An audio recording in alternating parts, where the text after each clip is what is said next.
don't think I ever heard so many gunshots, like, all at the same time.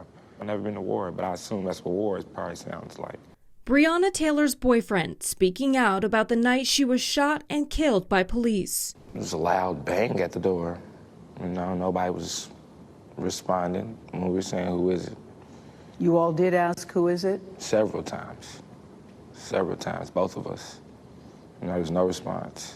I know 1,000,000% sure that nobody identified themselves. Police knocked and say they did identify themselves before breaking the door down.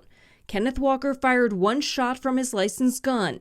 It's uncertain if that was the shot that hit Sergeant Jonathan Mattingly in the leg. The 3 police officers at the scene fired 32 shots back. She screamed, but like I was holding her hand. You were holding her hand? Yeah, like while this was happening, I pulled her down to the ground. But you know, she was just scared, so she just didn't get down. So in the middle of all of this, you realize that she's been hit. Was she alive at the time? She was still, and when all the gunfire stopped, and I was holding her. Once the shooting stopped, Walker called his mother, then 911, still not realizing it was the police who fired at them. 911, Operator Harris, where is your emergency? I don't know what's happening. Somebody kicked in the door inside my girlfriend. Walker went outside seeking help for his girlfriend. There he saw police with guns drawn, threatening him with police dogs. The officer asked me, was I hit by any bullets? I said no. He said, that's unfortunate. Walker was arrested outside the house. Officers then entered Taylor's home where she lay on the floor. They're still like casing the apartment with her laying right there on the ground.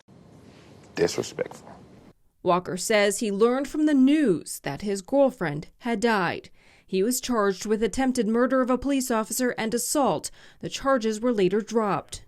According to Kentucky law, the use of force by Mattingly and Cosgrove was justified to protect themselves. At the conclusion of a grand jury last month, Kentucky Attorney General Daniel Cameron announced that the 3 officers involved in the shooting of Breonna Taylor would not be charged for her death.